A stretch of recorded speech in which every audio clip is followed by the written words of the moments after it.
This is Lorna Parkins with Michael Baker International, and this is a recording of the Regional Connector Study Regional Symposium presentation, which is originally presented on May 25th, 2023.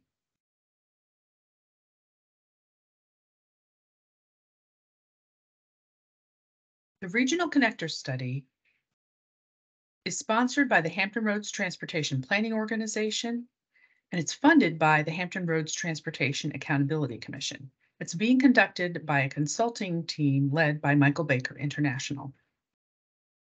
This study updates, refines, and evaluates 5 segment projects that were considered but not selected for advancement at the conclusion of the Hampton Roads Crossing Supplemental Environmental Impact Statement in 2017.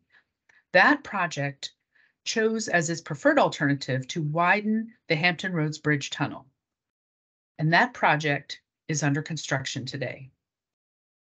So this study moves forward to consider which of the remaining segments will be needed as a future investment to meet the region's future transportation needs. It's important to note that within the segments that were considered in the Supplemental Environmental Impact Statement, more recently, the lower portion of the I-664 corridor from Bowers Hill Interchange to College Drive in Suffolk is now advancing under a separate environmental impact statement. And so that corridor segment is assumed to advance independently. The reason for holding a regional symposium is to look at these segment projects from a community perspective. Our study team has done a lot of analysis of environmental impacts and costs and a variety of considerations, but it's very important to make sure that we fully understand the community impacts that could occur. So we gathered representatives from a wide variety of groups that represent underserved populations and those with special transportation needs to make sure that we could understand what considerations should be included in this study's findings from a community perspective, and to ensure that we record these issues for the future project development of each segment. So let's begin with an overview of each of the segments and a little bit more detailed description. Segment 1A is the I-664 widening from College Drive north to I-64 in Hampton. This adds 4 new southbound travel lanes for a total of 8 travel lanes. It would include a new tunnel and bridges west of the existing facility, and it would change the existing tunnel to 4 northbound lanes. For the 8 lanes provided, there would be 4 general purpose lanes, 2 in each direction, and 4 express lanes, 2 in each direction. The express lanes are the region's high occupancy toll lanes, which are free for high occupancy and transit vehicles, and then a variable toll is charged to everyone else who uses them. Segment 2 is the Virginia 164 widening. This project would widen Virginia 164 from its existing 4 lanes to a total of 6 lanes, using the existing right-of-way to the greatest extent possible. Segment 3 is the first of the connector segments. So these are new location projects that would be 4-lane highways, 2 lanes in each direction. The Virginia 164 connector begins with a new interchange in the vicinity of Cedar Lane. It goes north from Virginia 164 to cross the Portsmouth landfill and Craney Island. Keeping in mind, Craney Island is not yet complete. It's a facility that's being constructed out of the dredge material out in the harbor, and it has a number of decades to go, at least 2 to 3 more decades of construction before that Craney Island will reach its full extent. This new highway would connect with a new interchange with I-564 connector or the I-664 connector over the harbor on an island that would resemble the islands in the harbor that you see that are constructed at each of the existing terminal portals. I'm sorry, the tunnel portals. Segment 4 is the I-564 connector. This would be a new 4-lane highway from I-64 in Norfolk, 564 in Norfolk, to that over Harbor Island, and this would include a tunnel under the Elizabeth River Channel. Segment 5 is the I-664 connector, and it would be a new 4-lane highway, and it would only include bridges between the existing portion of I-664 and that new island in the harbor that would connect any of the connector segments. The results of this study are what we call segment tiering. We're dividing these 5 segments into one of 2 categories. The roadway segments that are the most ready to move forward and appear the most cost-effective are the Tier 1 recommendations, and then the segments that require further refinement, and they have issues around constructability, security, technology, things that will take them longer to be able to be developed. Those would be the Tier 2 recommendations. Now, what it means to be in Tier 1 is that those projects would be recommended to the Hampton Roads Transportation Planning Organization to evaluate for the funded portion of the 2050 Long Range Transportation Plan. Every 5 years, HRTPO prepares a 20 to 25-year Long Range Transportation Plan in which the projects that are proposed from all across the region are evaluated on a whole set of criteria that examine the benefits of each project, and then they are ranked, and those highest ranking projects that will fit within the projected funding in the region become part of that fiscally constrained long-range transportation plan. So the goal is for the Tier 1 projects to go through that process. The Tier 2 projects would be recommended for HRTPO to include in the Regional Transportation Vision Plan.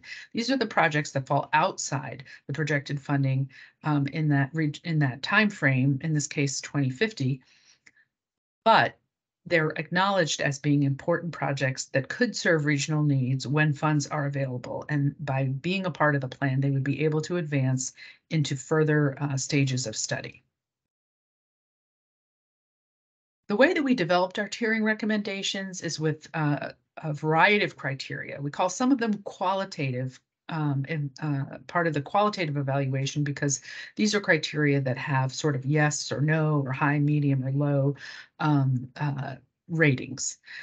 This includes factors that fall under what we call readiness, and that includes whether there are immediate hurdles to developing a project, such as the fact that you can't develop a new facility over Craney Island until Craney Island is complete. So that's kind of negatively impacts the rating for the Virginia 164 connector. Another facet of readiness is if a project is completing part of the regional managed lane network, as in the case of the I-664 segment, or can it be prepared, or can it be advanced independently, or does it require other segments to be developed along with it, as is the case with each of the connector projects. Permitting issues address environmental and social impacts.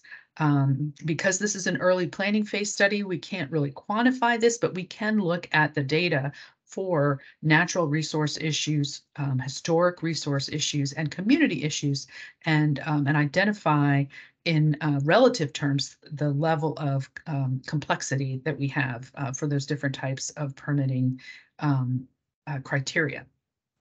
The quantitative evaluation looks at, we use regional models that we have to look at the congestion benefits, in other words, travel time savings and improvements in travel time reliability that come from each of the projects. And then also from those kinds of travel time savings and congestion benefits, we derive economic benefits. And then those are compared to the costs of the segments to determine the overall cost effectiveness. Now, within the permitting evaluation, we do look at environmental justice. Environmental justice is a requirement that particularly applies in the environmental impact analysis phase under Executive Order 12898. This was passed by President Clinton back in the 1990s, and it's called Federal Actions to Address Environmental Justice in Minority Populations and Low-Income Populations. And it requires that in that detailed environmental impact analysis phase, each project is examined to determine if it would have disproportionately high and adverse impacts to these populations, and also if these populations would share equally in the project benefits. So we're before that stage of rigorous analysis, but it's beneficial to look at whether there's the potential for those impacts to occur for each of these projects and to begin the conversation because engagement is really central to environmental justice analysis. To begin the engagement now to understand what the impacts might be, what the benefits might be, and whether they can be balanced. So minority individuals are shown on the first graphic. These are American Indian or Alaska Native populations, Asian American, Native Hawaiian, or other Pacific Islander, Black populations who are not of Hispanic origin, and then all Hispanic or Latino populations. They all fall under minority, and the darker purple areas on this map, such as the lower segment of I-664 on the peninsula and the Virginia 164 corridor both show concentrations of minority populations. Low-income individuals fall below the poverty line. And again, you can see that in the lower portion of the peninsula section of I-664, there are clusters of those populations. And then the central portion of Virginia 164 has those populations as well. So it's clear that we have the potential for environmental justice impacts within the community impacts that widening these facilities would incur. So we look at a variety of types of impacts. Direct impacts may include property encroachment, such as moving a noise wall closer to someone's house, or impacting public facilities that are close to the existing facilities, churches, schools, parks, and so on. When we look at those impacts, we find that there are some encroachments, in other words, making people's taking parts of people's residential or community facility parcels, but we don't see widespread relocations. In other words, we wouldn't have to take entire properties and relocate those neighborhoods based on our design assumptions of these corridors. We also anticipate temporary effects, particularly construction impacts from building the roads and moving the noise walls, and that can include traffic disruptions as well as, kind of the noise and dust and dirt of construction. And then finally, indirect effects will also affect the benefits and the burdens or the pros and cons of these widened facilities. Because this is where the people using the facilities every day or experiencing the noise and environmental effects of those facilities, those types of things fall under indirect effects. So examining all 5 of the segments across all of these criteria, we found that that the 2 projects that are widening of existing facilities scored much higher than the other connector facilities, as you can see in the chart on the slide now. Both 164 widening and the I-664 widening project scored high on the benefits relative to the costs or cost effectiveness, and they both scored either high or medium on those qualitative criteria in terms of segment readiness and then also segment ease of permitting. We do acknowledge the potential environmental justice impacts in these areas, but as I noted, our engineering assumptions lead us to believe that there would not need to be widespread relocations of environmental justice communities. It's more those temporary and indirect impacts. The Tier 2 recommendations are apply to all three of the connector projects. And as you can see in this slide, these all ranked much lower or rated much lower in our evaluation criteria. And some of the reasons for that are the cost and the complexity of these, and the fact that you can't build just one, you have to build at least two of them. They do have congestion benefits, but again, with these being largely bridge and tunnel projects, that comes at a very high cost. These projects also have a lot of those issues around timing and complexity, such as the issues of having to wait for the completion of Craney Island, the completion of Portsmouth's landfill.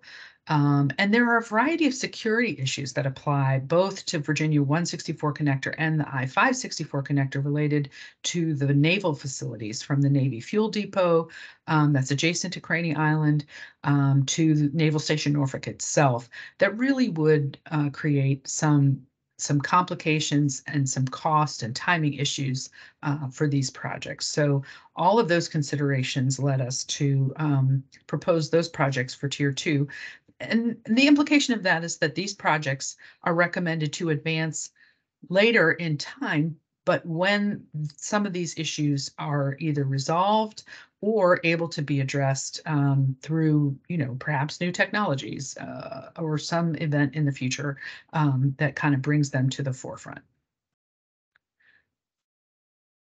So with those draft recommendations in hand, we went out to the public in February. We held 4 public open house meetings in the 4 locations shown, including Newport News, Norfolk, Portsmouth, and Suffolk. We had some pop-up meetings to inform people and encourage their participation in those meetings, and we also had an online open house afterwards. One of the important things that we did in the meetings and also in the regional symposium was to have a conversation about the potential benefits and the potential burdens of the projects, particularly from the perspective of environmental justice communities. And with that, we also discussed ideas to balance those, because really the goal of environmental justice is to avoid and minimize environmental justice community impacts. And so looking at ideas to balance the two is very beneficial. One example of that is that, while the communities would benefit from the decreased congestion of these investments, the construction period in particular will be burdensome because of the noise and the traffic disruptions, among other things. So a balancing idea is to accelerate construction, to perhaps increase the cost of the project so that the construction period can be minimized. And that is a tangible way of reducing the negative impacts to the surrounding communities. The next steps in the project include analyzing traffic operations for the Tier 1 segments so that we better understand if we've made assumptions that reflect a good outcome for traffic operations. We are also testing the Tier 1 and Tier 2 segments in regional greater growth scenarios. These are scenarios that we developed with HRTPO for its long-range planning process that vary the assumptions about regional growth, how much growth there is, how the growth is distributed, and also different assumptions about technology that allow us to determine if our results would hold up under these different potential alternative futures. Looking out to 2045 or 2050 is a long time, and so there's a lot of uncertainty around things like vehicle technology, for example, autonomous vehicles and the like. And so we use this method to help test whether our findings still make sense under different assumptions about the future.